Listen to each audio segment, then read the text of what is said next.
Hello everyone, welcome to Johntech online classes on Johntech digital. जैसा कि आप लोगों को पता है कि कल हम लोगों ने डिग्री की जो हमारे पास वीडियो थी वो डिस्कस की थी ऑब्जेक्शनेबल क्वेश्चन की। और आज अगर हम लोग बात करेंगे तो जो भी डिप्लोमा रिलेटेड स्टूडेंट हैं उनके लिए ये वीडियो होने वाली है, क्योंकि जो डिप्लोमा की आंसर की आई है, ठीक है ना, बिल्कुल RSM SSB के द्वारा, उसमें जो भी क्वेश्चन हैं जिनमें हम लोग कहीं ना कहीं ऑब्जेक्शन कर सकते हैं उनको ध्यान में रखते हुए कहीं ना कहीं ये वीडियो बनने जा रही है। और अगर हम लोग बात करें तो बहुत सारे स्टूडेंट जो हैं उन्होंने डिग्री वाली जो वीडियो थी उस पर भी कमेंट किए थे कि सर डिप्लोमा वाली कब बनाओगे या कब आने वाली है। जैसा कि आप लोगों को पता है कि कल लास्ट डेट है, ठीक है ना, 4 जो तारीख है वो लास्ट डेट है। तो आप लोगों को कहीं ना कहीं एक दिन पहले ये वीडियो प्रोवाइड की जाएगी, जिसके थ्रू आप लोग कहीं ना कहीं ऑब्जेक्शन रेज कर सकते हो। वैसे तो अगर मैं बात करूँगा तो डिग्री के कंपेरिजन में डिप्लोमा में थोड़े से कम क्वेश्चन हैं, ठीक है ना, जो कि गलत हैं या जिन पे हम लोग ऑब्जेक्शन रेज कर सकते हैं एज़ कम्पेयर टू डिग्री अगर मैं बात करूं। लेकिन फिर भी जो क्वेश्चन हैं या जो भी बच्चों ने कहीं ना कहीं कमेंट करके बोला था कि सर इन क्वेश्चन पे भी ऑब्जेक्शन होना चाहिए, नहीं होना चाहिए, तो इस वीडियो को लाने का पर्पज़ यही है ताकि आप लोग ध्यान रख सको कि किन क्वेश्चन पे हम लोगों को ऑब्जेक्शन करना है और किन क्वेश्चन पे हम लोगों को ऑब्जेक्शन नहीं करना है, ठीक है ना। बिल्कुल यहाँ पे प्रूफ की अगर बात करेंगे तो विद प्रूफ मैं बात करूँगा कि यहाँ से ये सोर्स जो है वो इस तरीके से लिया गया है, उसको आप कहीं पे भी सर्च करके एज ए प्रूफ बना सकते हैं, ठीक है ना। बिल्कुल मैं आप लोगों को पेज नंबर तक बता दूंगा कि यहाँ पे इस चीज़ में, इस बुक में, यहाँ पे इस पेज पे ये चीज़ लिखी हुई है। चलिए वीडियो को स्टार्ट करते हैं। तो हम लोग बात कर रहे हैं किसके साथ, RSS SB JEE 2022 की। और जो वीडियो बनने जा रही है वो है हमारे पास सिविल डिप्लोमा ऑब्जेक्शनेबल क्वेश्चंस की, इनकी हम लोग बात करने वाले हैं। तो पहला जो हमारे पास क्वेश्चन है वो है क्वेश्चन नंबर 51। क्वेश्चन नंबर 51 हमारे पास पहला क्वेश्चन है, in the design of circular overhead water tank, किसकी बात कर रहा है, water tank, the rise of dome is taken off. कि अगर हम लोग वाटर टैंक की अगर बात करेंगे उसमें भी अगर सर्कुलर ओवरहेड वाटर टैंक की अगर बात करें तो राइज ऑफ डोम जो होती है वो कितनी ली जाती है। तो अगर मैं बात करूं इसकी जो ऑप्शन दिया है RSM SSB ने जो ऑप्शन चूज किया है वो किया है DY7। कितना किया है, DY7।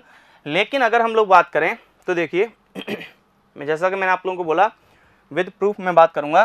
तो अगर हम लोग इसके अकॉर्डिंग बात करें तो एक बुक आती है हमारे पास, design of reinforced concrete structure. ये बुक है साहब S रामामूर्थम की, S रामामूर्थम की बुक है, जो कि स्टैंडर्ड बुक कही जाती है और बहुत सारे जगह पे फॉलो की जाती है। तो इसकी अगर हम लोग बात करें, यहाँ पे अगर सोर्स देखा जाए तो यहाँ पे लिखा हुआ है डिजाइन ऑफ डोम में क्या, the domes provided for water tank are usually spherical with equal to 1/4 to 1/6 of the span। यहाँ पे स्पान लिखा हुआ है, मतलब जो हमारे पास डॉम का राइज होगा with a rise of equal to 1/4 to 1/6 of the span. लेकिन डॉम के केस में अगर मैं बात करूँ या डॉम के केस में अगर मैं बात करूँगा तो ये जो इसका डाया होगा, क्वेश्चन हम लोगों को डाया के फॉर्म में दिया है, ये जो इसका डाया होगा वही किसके बराबर होगा, स्पान के बराबर होगा। वही किसके बराबर होगा साहब, स्पान के बराबर होगा। इसीलिए अगर हम लोग बात करेंगे कि जो राइज ऑफ डॉम होगा, जो राइज ऑफ डॉम होगा in case of circular water tank, in case of circular water tank, जो राइज ऑफ डॉम होने वाला है वो होगा हमारे पास 1/4 टू 1/6 ऑफ स्पान में बोल दूं। लेकिन अगर मैं बात करूंगा डॉम के केस में, तो डॉम के केस में क्या होने वाला है कि जो स्पान होने वाला है मेरे पास वही क्या होने वाला है, डायामीटर, वही क्या होने वाला है, डायामीटर। इस हिसाब से अगर हम लोग देखें, अगर हम लोग रामामूर्थम के अकॉर्डिंग अगर हम लोग चलेंगे, मैं आप लोगों को पेज नंबर बता देता हूँ। पेज नंबर है इस बुक में 1024, ठीक है ना, बिल्कुल ये पेज नंबर है। तो आप इस पेज नंबर को as a proof, as a source आप बता सकते हैं वहाँ पे कि ये पेज नंबर पे यहाँ पे राइज ऑफ डॉम जो लिखा हुआ है सर्कुलर वाटर टैंक के केस में वो लिखा हुआ है 1/4 टू 1/6। जबकि क्वेश्चन जो हम लोगों को आंसर जो हम लोगों को दे रखा है वो हम लोगों को दे रखा है DY7, जो कि सही नहीं है। सही आंसर जो होगा वो होगा DY4। सही आंसर जो होगा वो क्या होगा, DY4। तो ये बिल्कुल जो क्वेश्चन है वो ऑब्जेक्शनेबल क्वेश्चन है, इस पर हम लोग ऑब्जेक्शन उठा सकते हैं, कोई दिक्कत कोई आपत्ति नहीं है, बिल्कुल ठीक है ना, बिल्कुल। और अगर हम लोग क्वेश्चन की बात करें, नेक्स्ट अगर हम लोग क्वेश्चन की बात करें, ये क्वेश्चन वैसे तो ऑब्जेक्शनेबल नहीं है, ये क्वेश्चन वैसे तो ऑब्जेक्शनेबल नहीं है।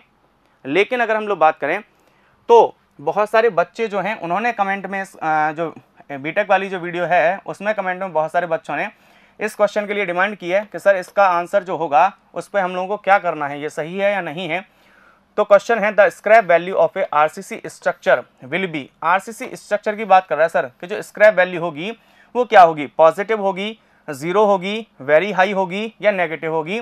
RSM-SSB ने जो आंसर माना है वो नेगेटिव माना है। RSM-SSB ने जो आंसर माना है वो माना है सर नेगेटिव, ठीक है बिल्कुल। तो सर ये सही है या नहीं है, चलिए देख लेते हैं। तो अगर हम बात करें अगर हम लोग बात करें BN Dutta sir estimation and costing की अगर हम लोग बात करें तो जो बुक है स्टैंडर्ड वो आती है सर सबसे ऊपर BN दत्ता। कौन सी? BN दत्ता, जो कि आप लोगों ने कॉलेज में भी पढ़ी होगी और किसी भी कंपटीशन की आप लोग प्रिपरेशन कर रहे हैं तो उसके लिए भी प्रेफर जो की जाती है वो BN दत्ता ही प्रेफर की जाती है, जो कि एस्टिमेशन एंड कॉस्टिंग की बुक है सिविल इंजीनियरिंग के लिए, ठीक है ना बिल्कुल। अगर इस बुक की अगर बात की जाए, अगर आप लोग जाओगे पेज नंबर 622 पे, 622 पेज नंबर पे अगर आप जाओगे इस बुक में, इस पर्टिकुलर बुक में, तो आप लोग देखोगे कि यहाँ पे स्क्रैप वैल्यू के बारे में कुछ लिखा हुआ है।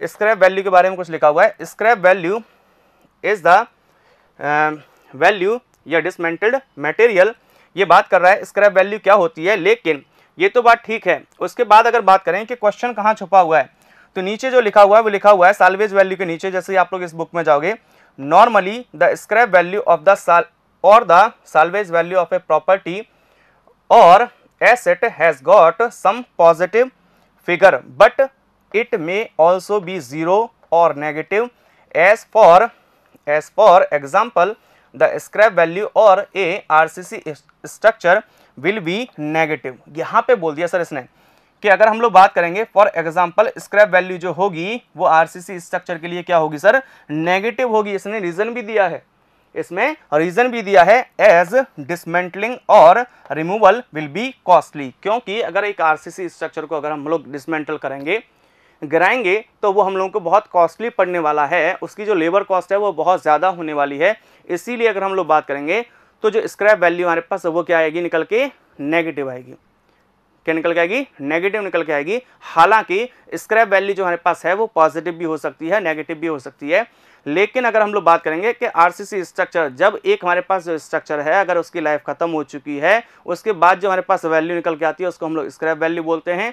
और अगर मैं बात करूंगा तो यहाँ पे क्लियरली मेंशन है इस BN दत्ता बुक में पेज नंबर 622 पे कि जो हमारे पास वैल्यू है वो नेगेटिव होगी scrap, as for example the scrap value or a RCC structure will be negative as dismantling and removal will be costly. तो इसको आज आप लोग एज ए प्रूफ मान सकते हो।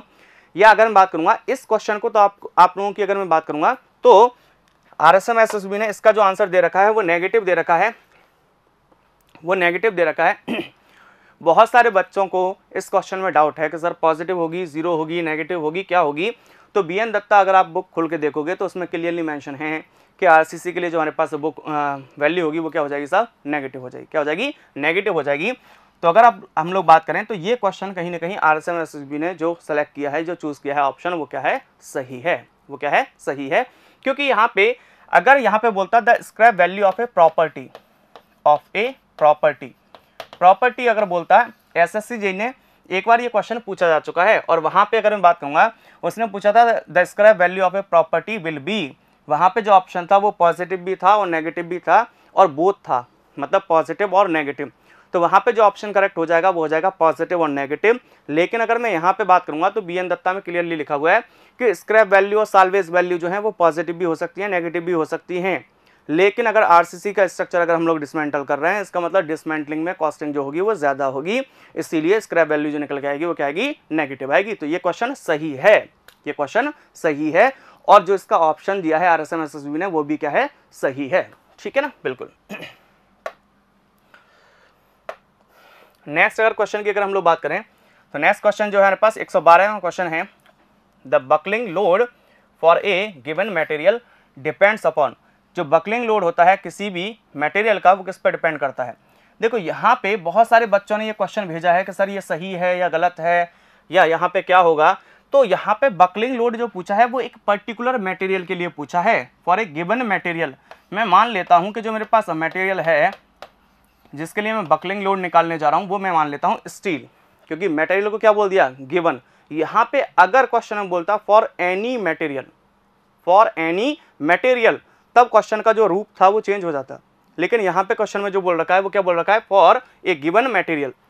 अब गिवन मटेरियल दे दिया, गिवन मटेरियल दे दिया, तो इसका मतलब जो हमारे पास मॉड्यूलस ऑफ इलास्टिसिटी है किसी भी पर्टिकुलर मटेरियल का, जो मैं मान के चल रहा हूँ, जिसके थ्रू मैं कोई भी स्ट्रक्चर बना रहा हूँ, तो उसकी वैल्यू तो क्या हो गई, सेम हो गई ना। उसकी वैल्यू तो क्या हो गई, सेम हो गई, कांस्टेंट हो गई। स्टील की अगर मैं बात कर रहा हूँ तो स्टील की जो हमारे पास मॉड्यूलस ऑफ इलास्टिसिटी होती है वो होती है 210 गीगा पास्कल, 210 गीगा पास्कल। अगर यहाँ पे लिखा रहता फॉर एनी मटेरियल, बार बार बोल रहा हूँ, अगर यहाँ पे लिखा रहता फॉर एनी मटेरियल, तब रूप अलग होता। अब देखिए, वैसे अगर हम लोग बात करें तो जो, अगर हम लोग इसकी बात करें तो देखिए, बकलिंग लोड जो हमारे पास होता है, बकलिंग लोड जो हमारे पास होता है वो है हमारे पास buckling load P equals to, buckling load P equals to pi square EI upon L effective का whole square, pi square EI upon L effective का होल स्क्वायर। ये हमारे पास क्या होता है साहब, बकलिंग लोड होता है, बिल्कुल सही बात है।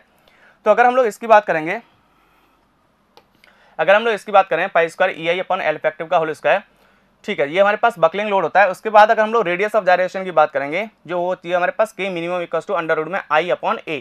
यहाँ से अगर हम लोग बात करें तो इसको अगर मैं स्क्वायर रूट को इधर ले जाऊँ, स्क्वायर हो जाएगा, तो I मिनिमम इक्वल्स टू हो जाएगा A इंटू K मिनिमम का होल स्क्वायर। और फिर अगर मैं इस वैल्यू को I मिनिमम को यहाँ पे पुट करता हूँ तो मेरे पास फॉर्मूला जो आएगा वो मेरे पास आ जाएगा pi square EA K minimum का whole square upon L effective का होल स्क्वायर। और फिर अगर हम लोग बात करें इस K को अगर मैं नीचे लेके आऊँ तो ये मेरे पास फॉर्मूला हो जाएगा pi square EA upon L effective upon K minimum का होल स्क्वायर, जो कि हमें पता है क्या होता है साहब, सिलेंडरनेस रेशो। क्या होता है, सिलेंडरनेस रेशो। किस किस का रेशो होता है, ये इफेक्टिव लेंथ का और रेडियस ऑफ जायरेशन का, या मिनिमम रेडियस ऑफ जायरेशन का रेशो होता है, उसको हम लोग सिलेंडरनेस रेशो बोलते हैं। तो अल्टीमेटली जो मुझे फॉर्मूला मिलेगा वो मुझे मिलेगा P equals to pi square EA upon lambda का whole square, P equals to pi square EA upon lambda का होल स्क्वायर। तो सर यहाँ पे E पे भी डिपेंड कर रहा है, A पे भी डिपेंड कर रहा है, लैम्डा पे भी डिपेंड कर रहा है, ऐसा बच्चों का मानना है। लेकिन अगर मैं बात करूं कि E जो मुझे गिवन है, E जो मुझे गिवन है वो एक मटेरियल दे दिया कि आप कोई भी मटेरियल मान लीजिए, और आप लोगों को पता है कि अगर कोई भी मटेरियल अगर गिवन हो गया, इसका मतलब उसके लिए जो मेरे पास पर्टिकुलर वैल्यू होगी मॉड्यूलस ऑफ इलास्टिसिटी की, इट शुड बी कांस्टेंट। वो क्या होनी चाहिए, कांस्टेंट होनी चाहिए। अगर वो कांस्टेंट होगी, अगर वो फिक्स्ड होगी, इसका मतलब अगर मैं मान लूँ कि इस फॉर्मूले को अगर मैं स्टील के लिए लिखना चाह रहा हूँ, अगर मैं स्टील के लिए लिखना चाह रहा हूँ, इसका मतलब E की जो वैल्यू लिखूंगा यहाँ पे मैं वो लिख दूंगा कितनी, 210 गीगा पास्कल। कितनी लिख दूंगा, 210 गीगा पास्कल। तो अब अगर मैं बात करूंगा कोई भी पर्टिकुलर मैंने मटेरियल ले लिया तो इसका मतलब उसकी वैल्यू तो फिक्स्ड ही हो गई ना। तो बकलिंग लोड जो है वो बेसिकली किस पे डिपेंड कर रहा है, एक तो क्रॉस सेक्शनल एरिया पर और एक सिलेंडरनेस रेशो पे, इन दोनों चीज़ों पे डिपेंड कर रहा है। अगर यहाँ पे क्वेश्चन में होता फॉर एनी मटेरियल, तब मेरे पास जो बकलिंग लोड होता वो इस E के चेंज होने से चेंज होता, लेकिन फॉर ए गिवन मटेरियल अगर यहाँ पे लिख दिया इसका मतलब वो सही है बिल्कुल।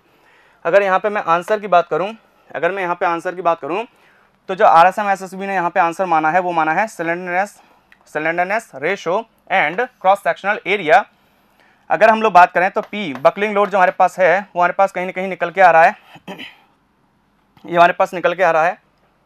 बकलिंग लोड जो हमारे पास है वो pi square EA upon lambda का whole square, P equals to pi square EA upon lambda का होल स्क्वायर, ये निकल के आ रहा है। अगर मैं यहाँ पे बात करूँगा sorry, P equals to pi square EA upon lambda का होल स्क्वायर, मैंने बोला फॉर ए गिवन मटेरियल, अगर मैं स्टील मान लेता हूं मटेरियल को, इसका मतलब क्या होगा कि E की वैल्यू जो हो गई वो 210 गीगा पास्कल हो गई। E की जो वैल्यू हो गई वो क्या हो गई, 210 गीगा पास्कल हो गई। अगर मैं यहाँ पे पुट करूंगा इस पर्टिकुलर गिवन मटेरियल के लिए तो P इक्वल्स टू क्या हो गया, pi square A into 210 giga pascal upon lambda square. अब मैं मटेरियल को चेंज करूंगा तभी तो P चेंज होगा, अब मैं अगर मटेरियल को चेंज करूंगा तभी तो P चेंज होगा।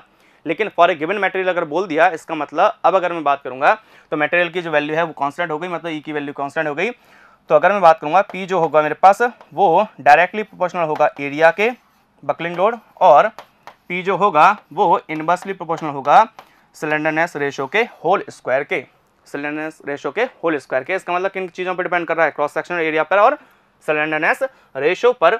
इसका मतलब सी जो ऑप्शन है वो क्या हो जाएगा, सही हो जाएगा, slenderness ratio and cross sectional area. बच्चे जो कंफ्यूज हो रहे हैं इस क्वेश्चन को लेके वो बोल रहे हैं कि sir slenderness ratio, cross sectional area and slenderness ratio and modulus of velocity, ये दोनों जो ऑप्शन है वो क्या होने चाहिए, सही होने चाहिए। क्या होने चाहिए, सही होने चाहिए। लेकिन अगर हम लोग बात करेंगे सर कि उसने बोल दिया फॉर ए गिवन मटेरियल, इसका मतलब मटेरियल तो आप मान लो, अगर मटेरियल अगर आप लोगों ने मान लिया इसका मतलब उसकी जो वैल्यू है वो क्या हो गई, कांस्टेंट हो गई, वो क्या हो गई, कांस्टेंट हो गई। तो ऑप्शन सी जो है वो क्या हो जाएगा, सही हो जाएगा। अगर वो सही हो जाएगा इसका मतलब अगर हम लोग बात करें, अब अगर हम लोग बात करेंगे तो इसका मतलब क्या हो जाएगा, ऑप्शन नंबर सी सही है। और RSM SSB ने भी जो आंसर दिया है, जो ऑप्शन सेलेक्ट किया है वो सी ही सेलेक्ट किया है। इसका मतलब ये ऑप्शन सही है, ये ऑब्जेक्शनेबल क्वेश्चन नहीं है। आप लोगों को मैं इसलिए बता रहा हूँ ताकि आप लोग सोच समझ के जिन भी क्वेश्चन पे कहीं ना कहीं ऑब्जेक्शन करना चाहते हो तो सोच समझ के कीजिए, ठीक है ना, बिल्कुल। क्योंकि हो सकता है कि बहुत सारे बच्चे, जैसे एक क्वेश्चन है इरिगेशन से रिलेटेड क्वेश्चन था, उसमें टोटल कहीं ना कहीं एरिया की बात कर रहा है वो, ठीक है ना, टोटल बाउंड्री एरिया की बात कर रहा है। उसमें बच्चे कंफ्यूज हो रहे हैं कि कल्चरेबल कमांड एरिया होगा या ग्रॉस कमांड एरिया होगा। तो उसमें बेटा जब टोटल वर्ड लग गया तो वहाँ पे सिंपल सी बात है ना, अगर टोटल वर्ड लग गया, अगर इफेक्टिव वर्ड लगता तब हो जाता हमारे पास क्या, कल्चरेबल कमांड एरिया। लेकिन अगर टोटल वर्ड लग गया इसका मतलब अगर हम वहाँ पे बात करेंगे तो वहाँ पे तो फिर ग्रॉस एरिया ही आएगा। क्या आएगा, ग्रॉस एरिया ही आएगा ना, बिल्कुल। तो इस तरीके से अगर हम लोग बात करेंगे तो काफ़ी सारे क्वेश्चन हैं जिनमें बच्चों को कहीं ना कहीं थोड़ी सी दिक्कत हो रही है। लेकिन फिर भी कहीं हद तक वर्बली ये चीज़ बच्चों को समझ में आ चुकी है, डिप्लोमा वाले बच्चों को अच्छे से समझ में आ चुकी है। जो क्वेश्चन मेनली अभी बचे हुए थे वो ये 3 क्वेश्चन थे जिनमें या तो बच्चों को बहुत ज़्यादा डाउट है या वो सोच रहे हैं कि ऑब्जेक्शन करना है या फिर नहीं करना है। तो आप लोगों के लिए कल तक की डेट है, 4 तारीख कल है, तो कल तक की आप लोगों के पास डेट है, आप लोग ऑब्जेक्शन कर सकते हैं। आई होप आप सभी लोग अच्छे होंगे, ठीक है ना। मिलते हैं बहुत जल्द, तब तक के लिए थैंक यू वेरी मच।